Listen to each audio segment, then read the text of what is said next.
온 이 사람에게 너와 같이 주는 것이 내 뜻이니라. 내 것을 가지고 내 뜻대로 할 것이 아니냐. 내가 선함으로 네가 악하게 보느냐. 이와 같이 나중된 자로서 먼저 되고 먼저 된 자로서 나중되리라. 아멘. 시간에는 미얀마에서 선교 활동을 하고 계시는 맹각균 선교사님이 말씀 증거해 주시겠습니다.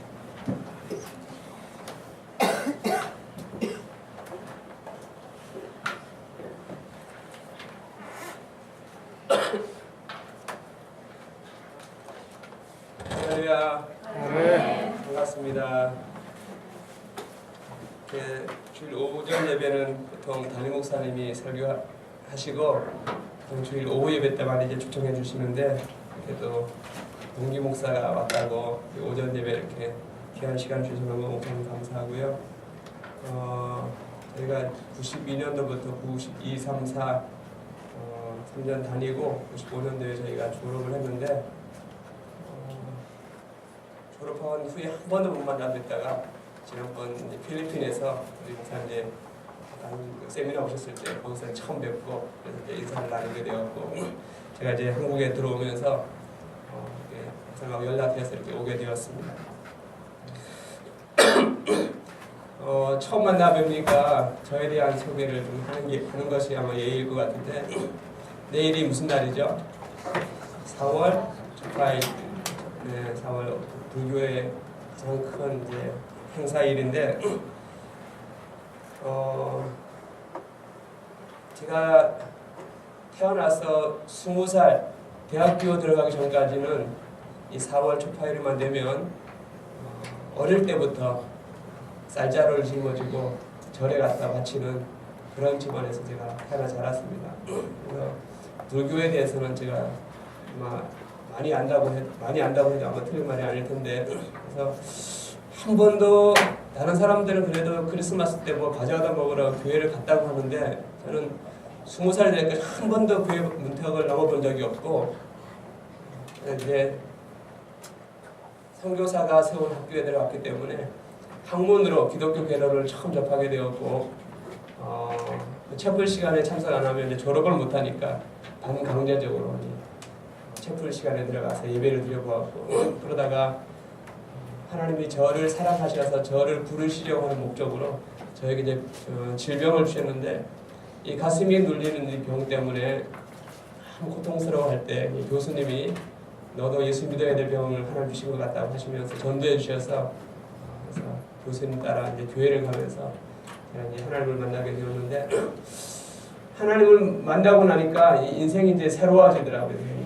지금까지는 내가 내 힘으로 살아가는 줄 알았는데 하나님을 만나고 나니까 내 힘으로 사는 것보다 더 큰 축복의 일이 있다는 것이 이제 믿어지면서 그때가 89년도 1월 1일이었는데 제 인생은 완전히 달라졌습니다. 하나님을 경험하고 만나고 나니까 너무 이렇게 사는 게 너무 재미가 있고 행복하고 너무 그냥 기도하고 싶고 성경 보고 싶고 전도하고 싶고 그래서 누가 시키지도 않았는데 시간만 나면 기도하려고 하고 시간만 나면 성경 읽으려고 하고 시간만 나면 전도하려고 하고 이제 이번 주 특별 새벽기도 기간이라고 말씀하셨는데 지금 제가 돌이켜보니까 그때 예수님 만나서 그때 정말 많이 했던 기도가 지금도 저한테 아마 하나님이 사역할 수 있는 어떤 밑거름을 만들어 주시지 않았나 이제 그런 생각을 저는 하고 있는데 여러분 시간 날 때 기도 많이 하시기 바랍니다. 기도는 공짜가 없습니다. 하나님 한 대씩 기도 심은 대로 하나님 거두게 하시고 저는 이제 기도를 많이 하다 보니까 하나님 영적 체험도 많이 주셔가지고 많은 것들을 경험했죠. 그러다 보니까 제 신앙이 조금 더 깊어지고 돌이켜 보니까 불교에서 아주 오랫동안 이제 불교를 믿고 자란 그런 사람이었기 때문에 하나님의 그런 은혜를 안 주시면 제가 쉽게 이 복음을 받아들이지 같이 않으니까 하나님 그렇게 많이 영적 체험을 주신 것 같은데 기도 많이 하다 보면 하나님이 육안으로는 안 보이는 영적인 세계가 하나님 열리게 해주십니다. 그래서 여러분들이 특별히 이번 기도 시간에 많이 기도하셔서 이 세상 사람들하고 똑같이 살아서는 안 되잖아. 우리가 주일날 놀러 가고 싶은 것도 못 놀러 가고 하고 싶은 것도 안 하고 이렇게 절제하며 사는데 그 사람들이 누리지 못하는 영적인 어떤 축복을 우리가 누려야 할 거 아니에요. 이렇게 좀 많이 하셔서 하나님이 부어주시는, 하나님이 열어주시는 그런 축복들을 많이 누리며 살아가시기를 예수님의 이름으로 축복합니다. 그래서 제가 선교사가 된 거는 선교사가 뭐가 뭔지 모르는 상태에서 가족 구원을 위해서 기도하다가 우리 가족 다 구원시켜 주시면 제가 선교사가 되겠습니다라고 하는 서원 기도를 해버렸어요. 그러니까 머릿속으로 먼저 생각한 것이 아니고 열심히 막 방언어도 하고 통변도 되고 막 열심히 막 기도하다 보니까 나중에 보니까 제 입으로 이제 선교사가 되겠습니다. 가족 구원시켜 주시는 서원 기도하는 바람에 제가 이제 하나님 앞에 한번 약속한 거니까 내가 지켜야 되겠다는 마음으로 선교사로 준비하게 되었고, 사실 신대원 갈 때도 저는 목사 되려고 한 건 아니고요, 선교사가 되려고 평신도로 가려고 자비랑 선교사로 가려고 싱가포르에 이제 의료장비 연수 받으러 갔었는데 여기 있는 그 한인교 목사님이 신학 선교사가 되면 반드시 3년간 신학을 하고 나오라고 그렇게 저한테 아주 간곡히 부탁을 하시고, 왜냐하면 신학을 안 하는 이 평신도 선교사들이 와가 너무 많은 시행착오를 겪기 때문에 좀 제대로 배우고 와서 선교하라고 그래서 제가 다니던 회사 그만두고 이제 들어와서 이제 신학을 공부하고 이제 선교사가 되었는데, 제가 기도한 대로 하나님 앞에 우리 가족 다 구원시켜 주시면 제가 선교사가 되겠습니다. 그렇게 하나님께 약속하고 소원하고 10년 정도 걸린 것 같아요. 89년도 1월 1일 예수님 만나고 99년도 5월 7일 제가 나갔으니까 10년의 기간 동안 하나님이 한 사람 하나님이 불러주시더라고요. 하나님 방법으로. 저희 부모님들은 저보다 더 이게 불교에 빠져 있으니까 보통 방법으로 안 될 것 같으니까 하나님이 특별한 방법으로 불러내시더라고요. 제가 이제 예수님 만나고 나서 부모님들 열심히 기도하고 몇 개월 지난 다음에 고향 집에 내려갔는데 어머니가 교회를 다니시더라고요. 왜 교회 다니시냐고 물어봤더니 하루는 자는데 꿈에 하늘에서 큰 빛으로 뭔가 빛으로 있는 분이 저희 아버님과 어머님을 부르시면서 너네들도 죄인이니까 내게로 오라고 부르시더라고요. 그래서 안 나가면 큰일 날 것 같아서 교회 나갔다고 이렇게 말씀을 하시더라고요. 그러니까 하나님이 필요하니까 하나님의 방법으로 그렇게 불러내시더라고요. 그래서 나중에 또 누님 전도하고 동생 전도하고 다 이렇게 하나님이 이제 불러내셨는데, 지금은 모든 가족들이 다 이제 예수님을 잘 믿는 믿음의 가족이 되었는데, 그 과정 가운데 많은 환란들은 있었습니다. 사실 완전히 불교에 빠져있는 가족이 다 통째로 주름기가 나오기까지 환란이 없었다고 그러면 아마 거짓말이겠죠.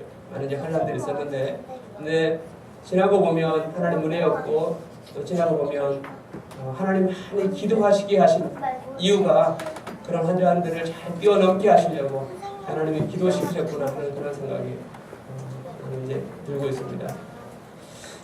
저에 대한 이야기를 너무 많이 하면 또 이제 말씀 전할 때도 이제 지장받을까봐 저에 대한 소개 이 정도 하고요. 저는 이제 99년도 5월 7일에 미얀마에 처음 이제 그 전에 물론 이제 정탑훈련을 다녀왔고 가족들을 다 데리고 99년도 5월 7일에 미얀마로 들어갔습니다. 들어가 보니까 우리나라 한 60년대 초, 제가 66년생인데 60년대 중반 제 어릴 때 그 기억, 그보다 아마 더 못 살지 않을까. 날씨가 따뜻하다 보니까 집이라는 게 우리나라 원두막만도 못한 그런 집으로 대부분의 국민들이 살고 있고, 너무나 열악한데 한 해 한 해 지나면서 발전해야 되는데 발전하지 않고 계속해서 그 상태로 사업하는 사람들의 표현이 하면 바닥을 치고 땅속으로 들어가고 있다고 표현을 하더라고요. 더 나빠진다는 거죠. 계속해서 그렇게 경제가 침체하고 점점 국민들이 사는 것 힘들어지고 그렇게 해왔는데, 근데 제가 2002년도에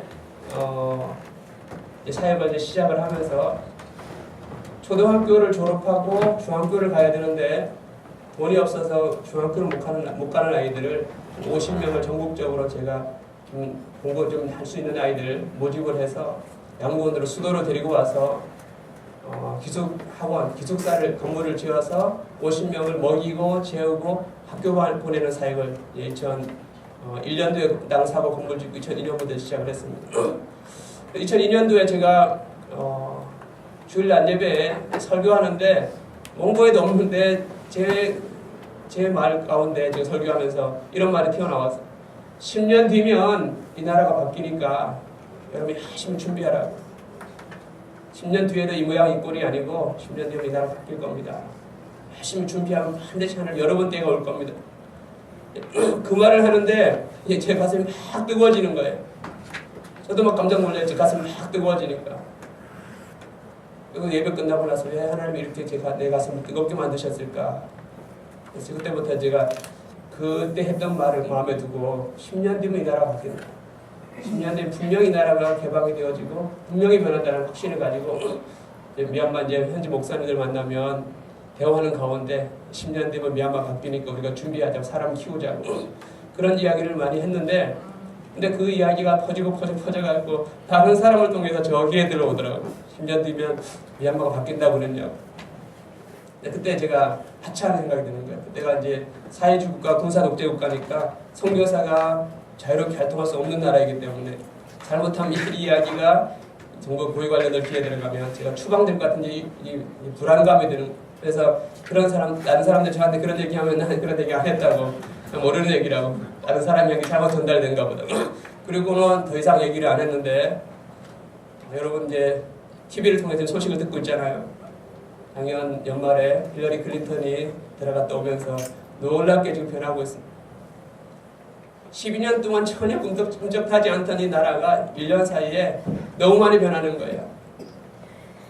차도 다 수입이 금지됐던 나라가 차 수입이 열려서 수입할 수 있게 되고 지금 외국인 지금 투자자들이 막 몰려 들어와서 호텔이 방을 구할 수 없게 되고 외국인 너무 많이 들어오니까 500불 하던 아파트가 1000불, 1500불 막 이렇게 막 뛰어 올라 버리고 급속도로 막 바뀌는 거예요. 지금 미얀마가.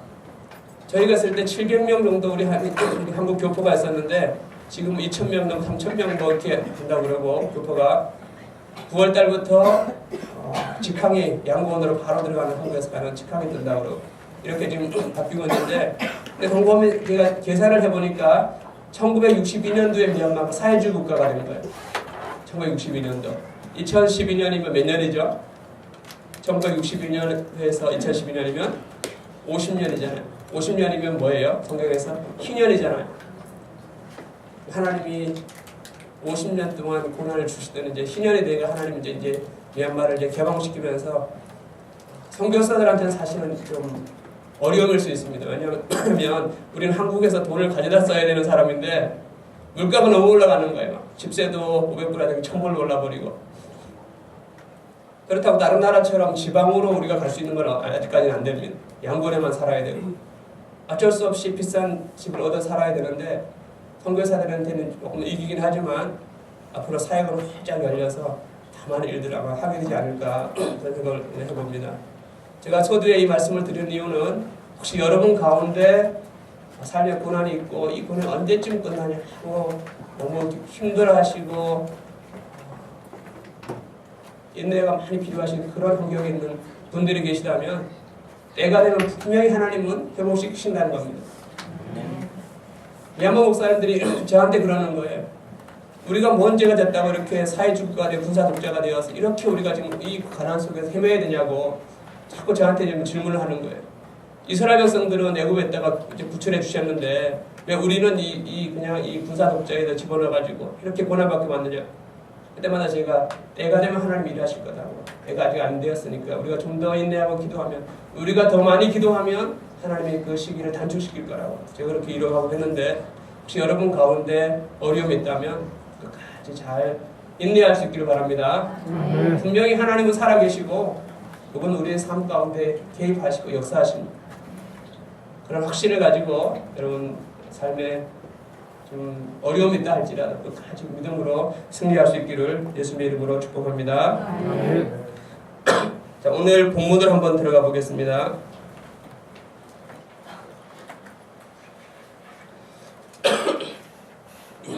자, 오늘 본문을 우리가 잠깐 살펴보면 이 포도원 품꾼들에 대한 이야기가 나오는데 이른 아침에 이제 포도원 주인이 일꾼을 구해서 포도원에 들여보내잖아요. 이른 아침이니까 한 오전 7시, 8시쯤 되겠죠. 그리고 나 또다시 제3시에 9시에 한번 다시 또 일꾼들을 불러 모아 들여보내고, 그 다음에 제6시, 낮 12시 한번 또 들여보내고, 제9시, 오후 3시 한번 또 일꾼들을 모아 들여보내고, 제11시, 오후 5시에 이제 해가 이제 지는 그 순간에 또 다시 한번 또 일꾼들을 들여보냅니다. 자, 여기까지는 아무 문제가 없었는데 이제 오후 6시까지 해가 지면서 이제 일꾼들 품삯을 계산하면서 이제 문제가 생기기 시작한 거예요. 똑같이 아침부터 시작해서 저녁까지 마치 똑같이 이렇게 일하고 똑같이 임금을 주었으면, 품값을 주었으면 문제가 생기지 않을 텐데, 나중에 오후 5시에 온 사람이 품값을 받는데 보니까 얼마를 받아요? 하루 품삯을 받는 거예요. 한 데나리를 받는 거예요. 1시간밖에 일하지 않은 사람이 하루 품삯을 받으니까 오전 7시, 8시부터 와서 하루 종일 10시간씩 이렇게 일한 사람은 당연히 더 받으리라고 생각하겠죠. 저라도 더 받으리라고 생각할 것 같아요. 기분이 굉장히 좋았을 것 같아요. 이 주인이 마음이 좋구나.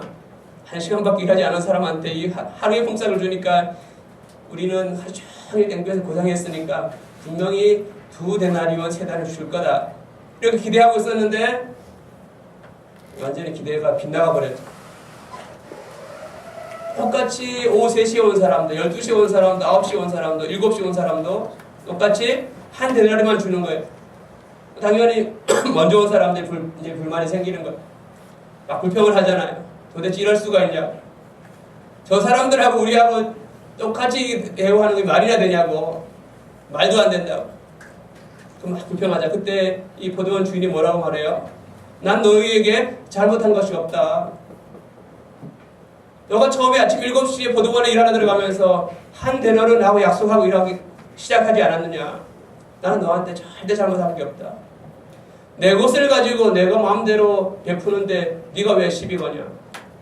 난 이 사람한테 오후 늦게 온 사람한테 한 데나리온 하루 품삯 준 것이 나는 잘한 거다. 이렇게 말하는 거예요. 우리 세상 관점에 보면 이게 지금 불공평한 거예요. 근데 불공평한데 본문을 잘 읽어보면 예수님은 불공평하게 처신한 이 포도원 주인에게 칭찬하고 있는 거예요. 16절에 가보면 먼저 된 자가 나중되고 나중된 자가 먼저 된다. 그 구절 때문에 본문이 조금 해석하기가 좀 어려워요. 앞에 부분하고 뒤에 16절하고는 내용이 좀 안 맞는 것 같아서 16절 말씀을 우리가 신학적으로 해석하면 먼저 온 자는 이 마태복음을 제일 먼저 받았던 유대인들을 말하고 있고, 나중 온 자들은 이방인들을 말하는 볼 수가 있습니다. 아침 일찍부터 와서 고생한 사람들은 유대인들로 보고, 오후 늦게 부름받은 사람 이방인들 보면 아마 신학적으로 문제가 없을 거예요.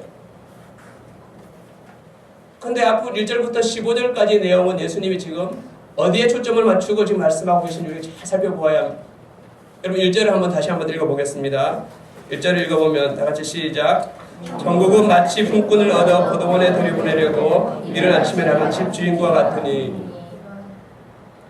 우리 성경에 보면 이 패러그래프를, 이 본문을 포도원의 품꾼들이라고 하는 제목을 붙여놨잖아요. 그죠? 근데 예수님은 지금 포도원 품꾼들이 말하고 있는 거예요. 포도원 주인에게 말하고 있는 거예요. 포도원 주인에 대해서 말하고 있는 거예요. 천국을 비유하시면서 천국은 마치 품꾼을 얻어 포도원에 들여보내려고 이른 아침에 나간 집주인과 같으니. 예수님이 지금 천국의 비유를 이렇게 말씀하시는 거예요. 왜 예수님께서 천국에 대한 비유를 말씀하시면서 왜 이렇게 포도원 주인에 대한 비유를 말씀하셨을까? 곰곰이 제가 여러 번 묵상하면서 깨달은 사실은 오후 5시에 비록 늦게 포도원에 와서 일을 시작했지만 1시간밖에 일하지 않았지만 이 사람에게는 이 사람이 하루 품삯을 받아야만 먹고 살 수 있는 가족들이 지금 뒤에 기다리고 있다는 사실입니다. 포도원 주인이 1시간밖에 일하지 않았지만 그 품꾼과 가족들이 먹고 살만한 하루의 품삯을 주었다는 것에 대해서 예수님은 지금 거기에 포커스를 맞추고 지금 칭찬하고 있는 겁니다. 하루의 품삯을 주지 아니하면 굶어야 되는 가족들이 있는 사람에게 하루의 품삯을 주었다고 불공평하다고 누가 과연 돌을 던질 수가 있겠냐는 거예요. 예수님은 지금 거기에 포커스를 맞추고 그 사람이 지금 천국을 만들어가고 있다라고 본문은 우리에게 말씀하고 있습니다. 자, 그러면 이 포도원 주인에 대해서 몇 가지 우리가 좀 깊이 생각해 볼 필요가 있습니다. 여러분은 우리가 살고 있는 이 세상이 공평하다고 생각하십니까? 불공평하다고 생각하십니까? 예? 불공평하다고 얘기하면 뭔가 하나님은 죄 짓는 것 같고, 공평하다고 하려고 하니까 공평하지 않는 게 너무 많고, 솔직히 말하면 세상은 공평하지가 않잖아요. 어떻게 우리가 공평하다고 말할 수가 있겠어요? 어떤 사람은 태어날 때부터 건강하게 부잣집 아들 태어나고, 어떤 사람은 가난뱅이의 집에서 건강하지 못한 모습으로 태어나고, 그걸 우리가 어떻게 공평하다고 말할 수가 있겠습니까? 부자들의 재물이 계속해서 자녀들에게 대물림 되어지고, 그것에 대해서 분명히 불법이면서 알면서도 국가가 어떻게 함부로 손을 댈 수 없는, 여러분들 잘 알고 있잖아요. 우리나라 재벌들 불법임에도 알면 불구하고 정부가 함부로 손을 못 대는 이유, 국민들은 다 알고 있습니다. 부자들의 부가 재물림 되어지고 대물림 되어지고, 가난한 사람들은 가난하기 때문에 자녀를 제대로 교육시키지 못해서 계속해서 가난한 집의 자녀들은 계속 가난해지고, 이 오늘날 현실입니다. 받아들이고 싶지 않지만 안 받아들일 수가 없는 현실이에요. 그렇다면 하나님께서 왜 이 세상을 불공평하게 만드셨을까? 왜 허용하셨을까? 거기에 대해서는 저는 성경에서 답을 찾을 수 없다고 생각합니다. 누구도 대답할 수가 없어요. 왜 이 세상이 불공평할까? 대답할 수는 없어요. 그렇지만 우리가 한 가지 알 수 있는 것은 뭐냐면, 하나님이 이 불공평을 기뻐하지 않는다는 사실입니다. 분명히 하나님은 이 불공평한 것을 기뻐하지 않는다고 성경은 말씀하고 있죠. 모든 사람들이 행복하게 살아가기를 하나님은 원하시는 것. 그런데 환경 때문에 자기도 원치 않게 그런 환경 속에 처해졌기 때문에 너무나 불행하게 살아가야 되는 사람들이 이 세상에 너무나 많이 있습니다. 미얀마에 처음에 가보니까 하루에 한 20불, 30불 가지고 4명, 5명, 5인, 4인, 5인 가족이 먹고 살아가는 가족들이 거의 70%처럼 보이는 거예요. 그들을 바라보면서 제 마음 가운데, 하나님, 왜 저들은 저런 가난 가운데, 절대 가난 가운데 살아가게 만드셨습니까? 하나님이 살아계시다면 왜 저 사람들에게 먹을 것을 공급하지 아니하시고 저렇게 살아가게 내버려 두셔야 합니까?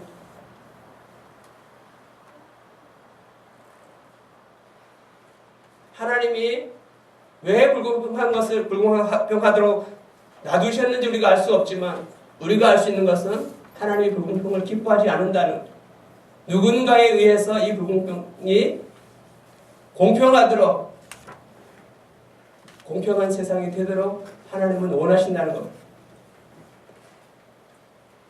오늘 본문에 나오는 이 포도원 주인이 지금 공평을 행하고 있잖아요.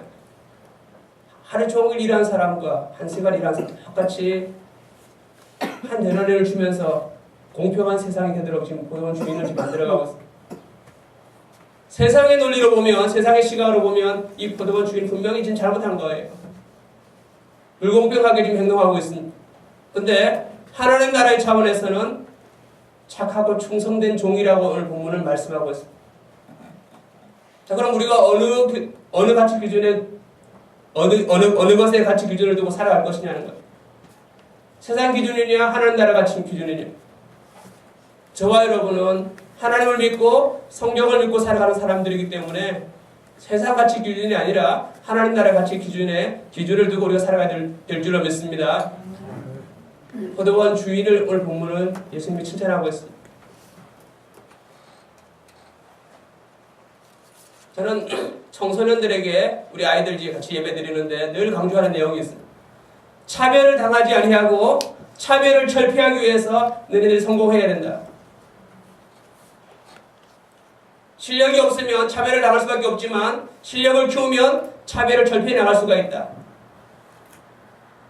우리 어른들이 자녀들을 키울 때 자기 혼자만 잘 먹고 잘 사도록 그렇게 자녀를 키우는 것이 아니라 이 불공평한 세상이 공평한 세상이 되도록 차별하는 사람들이 차별하지 못하도록 차별을 당하지 않고 오히려 차별을 철폐해 나가도록 우리 자녀들을 키워야 된다고 생각합니다.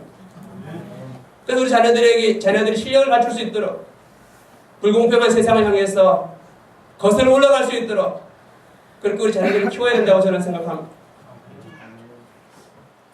제가 12년 동안 키운 학생들에게 늘 강조한 내용이 그 내용입니다.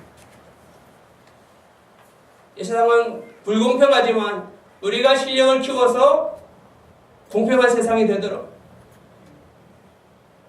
차별을 우리가 오히려 철폐해 나갈 수 있도록 우리가 실력을 키워나가자.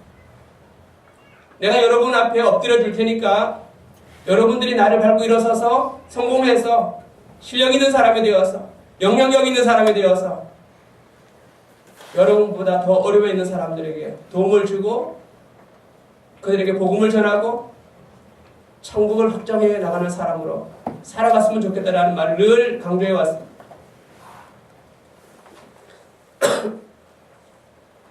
또 한 가지 이 포도원 주인에게서 우리가 놓치지 말아야 되는 부분은 뭐냐면 이 포도원 주인이 한 시간밖에 일하지 않은 이 품꾼들에게 하루의 품삯을 주면서 손해와 희생을 감수해야 됐다는 사실입니다.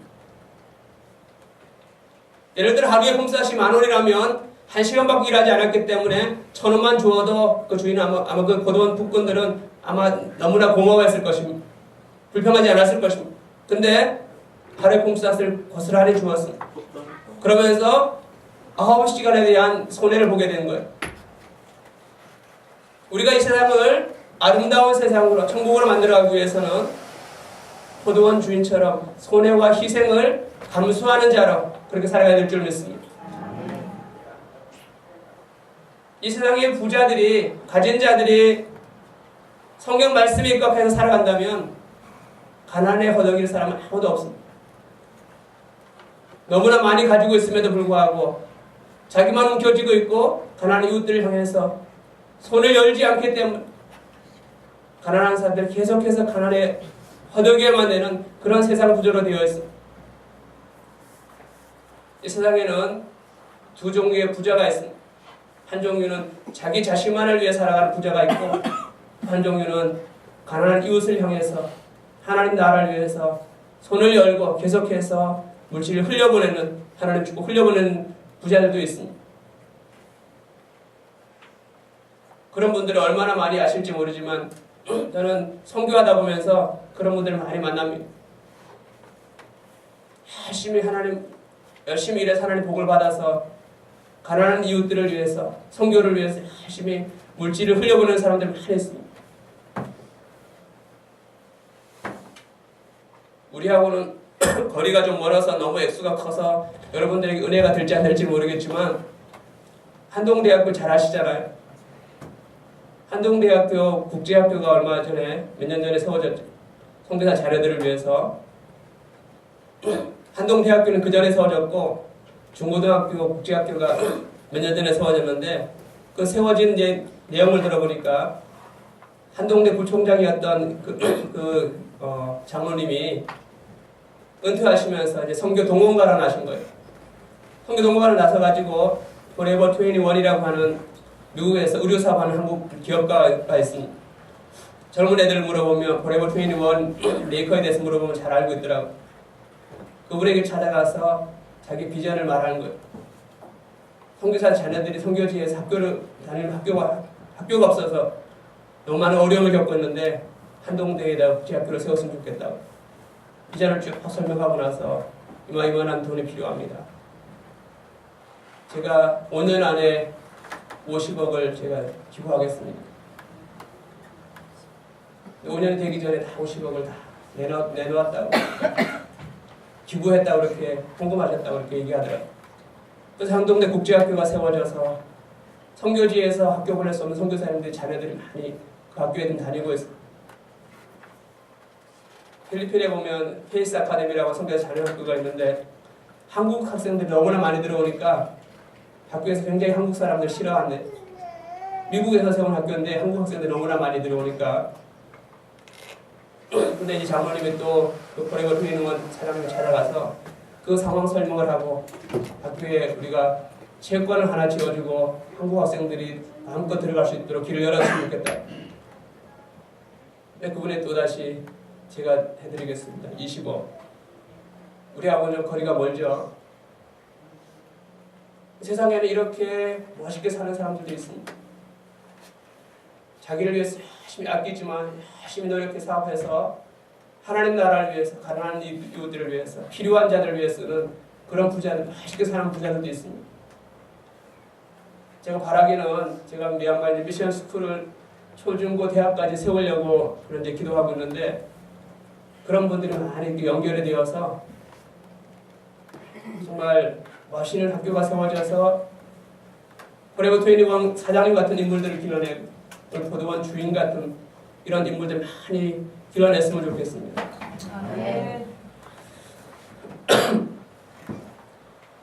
예수 믿는 사람들은 다른 사람들을 사랑하고 섬길 수 있도록 특권을 부여받은 사람들입니다. 여러분 믿으십니까? 성경이 그렇게 우리에게 약속하고 있습니다. 마태복음 7장 7절부터 12절을 우리가 너무나 잘 알고 있는 내용이잖아요. 마태복음 7장 7절 잘 알잖아요. 구하라 그러면 주실 것이요 찾으라 그러면 찾을 것이요 두드리라 그러면 열릴 것이니 예수 믿는 사람들은 주는 특권이잖아요. 열심히 기도하고 열심히 일하면 기도하고 수고한 만큼 하늘 주시겠다는 약속하셨잖아요. 근데 거기서 끝나지 않고 12절에 보면 그러므로 너희가 남에게 대접을 받고자 하는 대로 너희가 남을 대접하라. 이것이 율법이요 선지자니라. 하나님께 구하고 자꾸 두드리면 하나님 분명히 주시는데 그러므로 하나님 주시는 것을 가지고 남을 대접하고 베풀고 살아가라는 거예요. 너무나 중요한 말씀이기 때문에 예수님이 이것이 율법이요 선지자라고 표현하십니다. 가장 중요하다는 표현을 그렇게 예수님 말씀하시잖아요. 율법이요 선지자, 구약 성경에서 제일 중요한 내용이라는 거죠.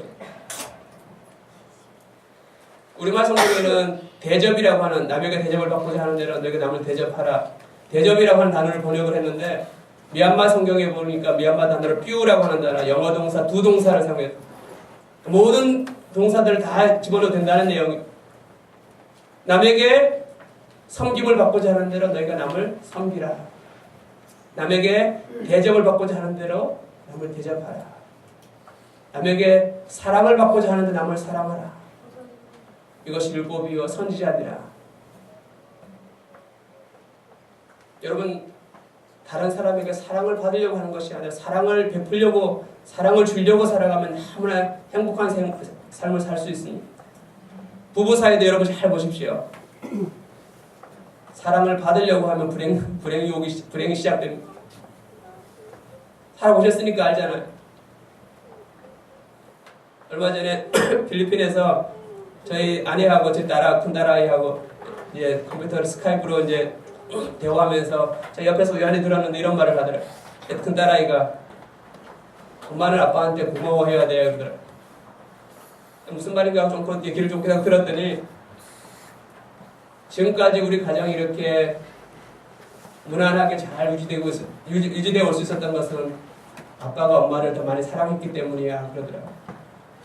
가끔씩 엄마가 아빠를 공격하잖아. 가끔씩 엄마가 아빠를 무시하잖아. 사실 제 아내가 저보다 똑똑한 것 같아요. 지금도 고3 수학을 다 풀어내니까 나이가 44이 되었어. 그러니까 똑똑한 거죠. 그 학력고사 시험 볼 때 수학을 다 맞았다고 그러니까 그러다 보니까 지금도 애들 수학 다 봐주거든요. 그 애들. 저는 보니까 다 잊어버려서 하는 생각이 안 나는데, 저도 중학교 때까지는 그래도 공부를 잘했는데 지금 보니까 잘 생각이 안 나더라고요. 제가 그 이야기를 들으면서 20년 동안 열심히 사랑하고 섬겼더니 우리 딸아이가 인정해주네. 너무나 행복하더라고요. 사랑은 받으려고 하는 것이 아니라 주려고 하는 것입니다. 제가 키우는 우리 학생들한테 제가 성경 공부를 하면서 이렇게 질문해 보았어요. 너희들이 왜 내가 강요하지 않았는데 왜 세례를 다 받았니? 물었더니 선교사님이 전하는 성경 말씀이 믿어집니다. 그러더라고요. 예수님의 십자가의 사랑이 믿어집니다. 예수님이 우리를 사랑하지 않았다면 어떻게 이 땅에 오셔서 십자가에서 자기 목숨을 내어줄 수 있었겠습니까? 고백하는 거예요. 선교사님이 우리를 사랑하지 않았다면 가나안 이 후진국에 와서 우리를 이렇게 먹이고 재우고 학교를 보낼 수 있었겠습니까? 사랑이 그들의 마음을 감동시킨 거예요. 사랑이 사람을 변화시킨 겁니다. 제가 선교사 훈련을 받고 선교사 파송을 받기 위해서 선교 후원 약정서를 받아서 이제 총회본부에 제출해야 되는데 저를 파송해 주기로 했던 교회 목사님이 교회가 어려움이 생기면서 우리 교회보다 더 좋은 교회 가서 파송받으라고 파송 못 해주겠다고 말씀하셨어요. 얼마나 제가 낙심이 되던지 98년도 12월인데 그때 아주 유난히도 추웠던 것 같습니다. 영하 10도 막 내려가는 그 추위에 너무나 답답하니까 내가 살려고 선교사 나가고 싶어서 밤 10시만 되면 의정부에 살았었는데 도봉산에 기도하러 올라다녔어요. 믿음이 좋으면 저 꼭대기까지 올라가고 믿음이 좀 떨어져 무서우면 중간 중턱에서 기도하고 밤 10시에 그 추운데 기도하러 오는 저를 하나님 불쌍히 여기셨는지 하루는 저에게 찾아오셨어요. 세명 음성으로 뭐라고 말씀하시냐면 하나님 나라의 창고에는 너가 가져다 쓰고도 남을 만한 물질이 예비되어 있다 그러시더라고요. 그리고 나서 하나님 아주 저에게 충격적인 말씀하셨어요. 미얀마에 가면 미얀마 영혼들을 사랑해야 된다 그러시더라고요. 미얀마에 제가 12년을 살면서 하나님 왜 그렇게 말씀하셨는지가 충분히 공감이 됩니다. 선교사들이 선교지에 가서 정말 실수할 수 있는 게 뭐냐면 더 잘 사는 나라에서 왔고 더 많이 가지고 있고 더 많이 배웠기 때문에 그들을 무시할 수가 있고 사랑해서 하는 것이 아니고 그냥 일이니까 할 수가 있다는 겁니다. 돈이 있으니까 돈으로 사역을 할 수 있다는 겁니다. 하나님께서 그걸 아시고 미얀마에 가면 미얀마 영혼들을 사랑해야 된다라고 저에게 말씀하셨던 거라고 저는 생각합니다. 사랑이 결국 사람을 변화시켜 나갑니다. 다음 주가 이제 우리가 전도 초청주일이잖아요. 우리가 주변의 사람들을 정말 사랑해야 합니다. 마음을 다해 사랑하고 우리가 도울 수 있으면 돕고 그러면 하나님께서 그들의 마음을 여셔서 그들이 교회로 나오게 되어 있습니다. 사랑만이 사람을 감동을 주고 사람을 변화시킬 수 있습니다. 저와 여러분 모두가 하나님의 사랑을 많이 받아서 제가 미얀마에 가서 기도한 내용이 뭐냐면 하나님 이들을 사랑할 수 있게 해주세요. 내 힘으로는 안 되니까 내 힘으로 이들 사랑하기 너무 힘드니까 사랑할 수 있게 도와주세요.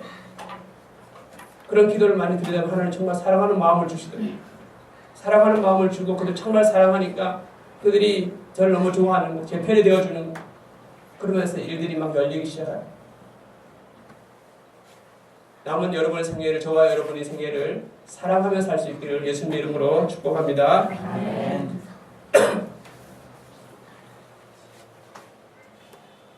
조금 전에 제가 예수 믿는 사람들은 다른 사람들을 회복시키고 치유하는 그런 사명을 주셨고 그런 특권을 부여받은 사람이라고 말씀드렸는데 그 구절이 어디에 있냐면 그 내용 똑같은 구절이 또 창세기 12장이 나오잖아요. 12장 1절에 3절의 말씀. 하나님께서 아브라함을 불러내서 가나안 땅으로 선교사로 파송하시면서 주신 말씀이잖아요. 1절에 본토와 친척 아비 집을 떠나라 말씀하죠. 사람 의지하지 말고 하나님 의지하라는 거잖아요. 2절에 가서 내가 내게 복을 주겠다 약속하십니다. 3절에 가면 너를 만나는 사람들 너를 통해서 복을 받게 될 것을 약속하십니다. 축복의 통로로 사용하시겠다는 하나님의 약속이었습니다. 근데 갈라디아서에 가보면 이 말씀이 예수 믿는 모든 사람에게 주어진 축복이라고 사도 바울이 이렇게 해석해 놓았습니다. 예수 믿는 사람들은 하나님께 복을 받고 받은 복을 이웃을 향해 흘려보내도록 부름받은 사람들이라고 사도 바울이 거기서 그렇게 해석해 놓았습니다.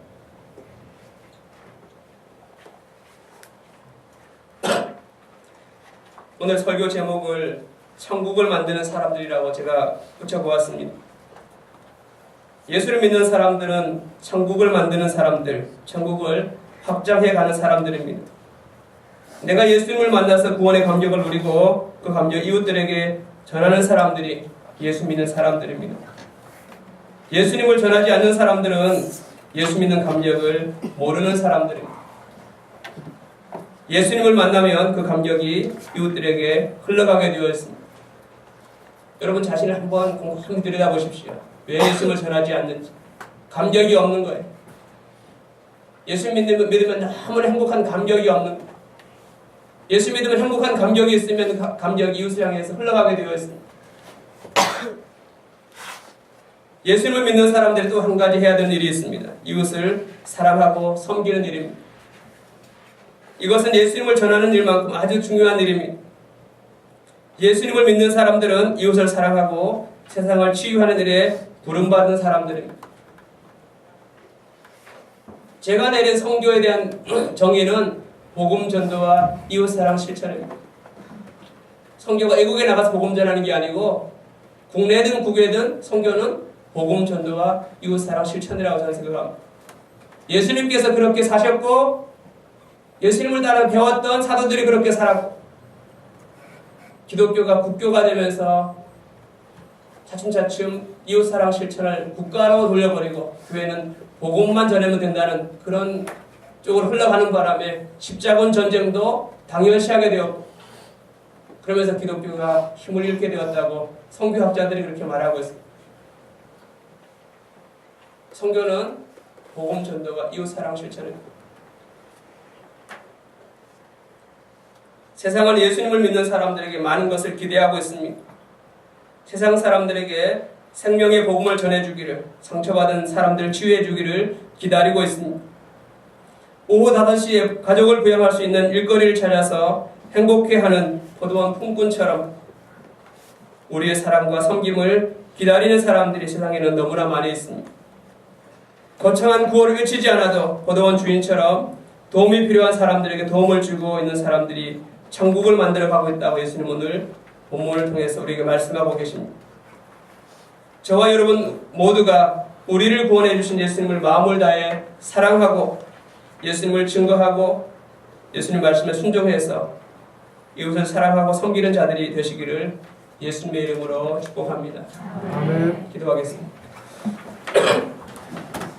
사랑의 주님, 은혜와 사랑을 감사합니다. 먼저 우리를 주님의 자녀로 불러주시고 아브라함과 같이 우리가 먼저 복을 받고 받은 복을 이웃을 향해서 흘려보내는 자로 저희들을 불러주심을 감사합니다. 사랑의 주님, 세상 사람들은 우리를 향해서 사랑을 갈망하고 있습니다. 사랑을 기다리고 있습니다. 사랑의 주님, 우리가 먼저 잘 될 수 있도록 축복해 주시고 우리가 이웃을 향해서 영적인 축복과 물질적인 축복을 함께 흘려보낼 수 있는 축복자로 축복의 통로로 살아갈 수 있도록 저희들을 축복해 주시옵소서. 목동 중심교회가 하나님께로부터 많은 복을 받고 많은 영혼들을 구원하며 이웃을 향해서 하나님의 사랑과 하나님의 복을 흘려보내는 교회로 아름답게 쓰임받을 수 있도록 주여 축복하여 주시옵소서. 주님 감사합니다. 이 시간 함께 나눈 말씀이 우리 삶 가운데서 날마다 기억나게 하시고 생각나게 하시고 우리가 세상을 치유하는 자로 부름받았다는 이 확신을 가지고 열심을 다하여서 살아가게 하시고 이웃을 더 많이 사랑하고 섬기며 살아갈 수 있도록 저희들을 축복하여 주시옵소서. 감사드리며 걸어가신 예수님 이름으로 기도드리옵나이다. 아멘. 좋습니다.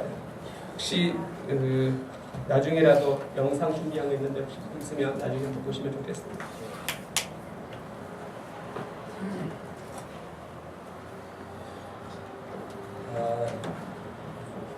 선교사님하고 제가 총신대학원에서 92년, 3년, 4년, 3년 같이 공부하고 인천에서 선교사님도 사역을 하셨고 저도 인천에서 사역을 하면서 몇 번 정도 같이 인천도 오는 길이 있었죠.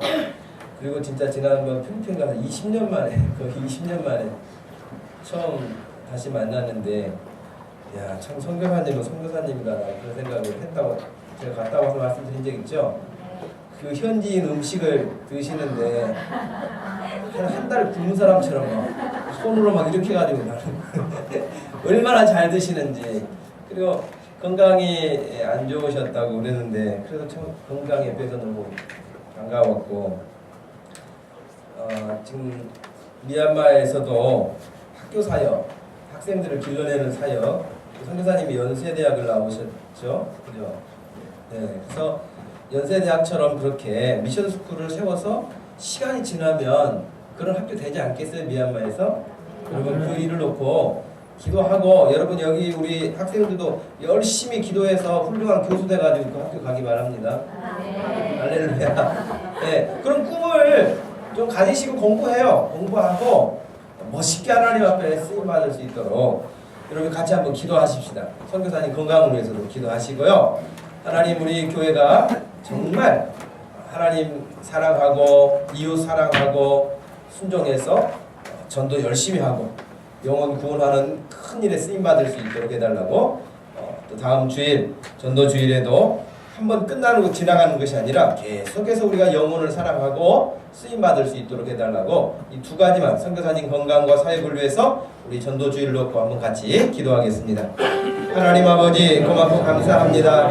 이 시간 저희들에게 참으로 귀한 시간을 주시고 하나님 귀히 쓰시는 선교사님 보내주셔서 함께 하나님 말씀을 들을 수 있도록 하신 것을 감사합니다. 살아계신 하나님 아버지 이 시간에도 주의 성령께서 은혜를 입혀주시고 아버지 하나님 시간 선교사님을 강건하게 해주셔서 지금까지도 붙들어 주신 것처럼 하나님 아버지 앞에 존귀한 자로 더 귀하게 쓰임받을 수 있도록 건강회복도 주시고 아버지 하나님이여 이제 안식년을 마치고 다시 7월에 아버지 하나님 미얀마로 돌아가서 사역하고자 할 때에 하나님 계획하는 모든 일들 크게 축복하여 주시고 후원자들도 많이 생길 수 있도록 하시고 잘 감당할 수 있도록 하나님 함께하여 주시기를 원합니다. 하나님 아버지 가족도 하나님이 지켜주시고 은혜 가운데 모두가 평안하게 하시고 힘써 기도하고 힘써 섬겨서 하나님 아버지 선교사님의 가정이 어느 가정들보다 복된 가정이 되게 하시고 자녀들의 믿음 안에서 하나님을 영화롭게 하며 살 수 있도록 축복하여 주시기를 원하고 소원합니다. 하나님 아버지 오늘도 말씀을 들었사오니 오늘 들은 말씀과 같이 하나님 앞에 순종하고 이웃을 사랑하고 아버지 하나님 섬길 수 있는 마음을 우리가 간직하게 하여 주시고 열심으로 공부하고 열심으로 일하여서 하나님 앞에 축복받고 축복을 베풀어 줄 수 있는 인생들 되게 하여 주시옵소서. 6월 3일 다음 주일에 한 영혼이라도 더 주님 앞에 인도하기 원합니다. 잃어버린 영혼, 주님 모르는 영혼 아버지면 불쌍하게 여기며 기도하게 하여 주시옵시고 아버지 건져내게 하여 주시고 쓰임받을 수 있도록 하나님 축복하여 주옵소서. 성령의 충만함을 허락하여 주셔서 온 성도들이 전도자가 되게 하시고 선교사와 같은 삶이 되게 하여 주시고 복음 증거하며 하나님의 나라를 천국을 만들어가는 사람들 다 되게 하여 주시옵소서. 하나님 크게 축복하여 영광받아 주시옵소서. 하나님 아버지 고맙고 감사합니다.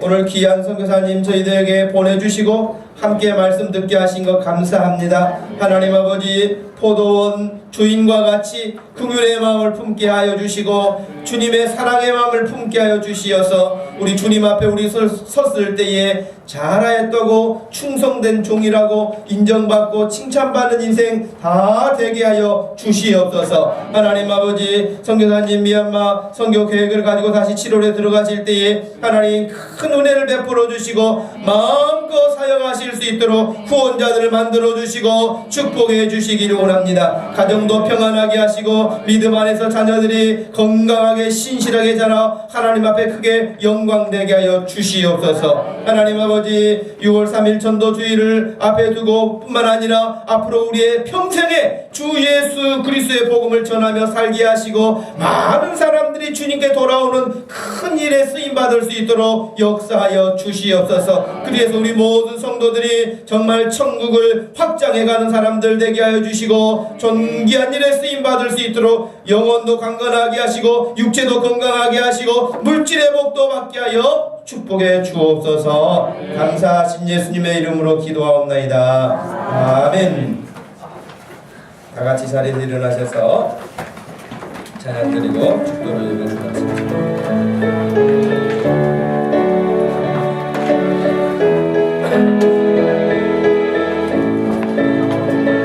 당신의 그 섬김이 천국에서 해같이 빛나리.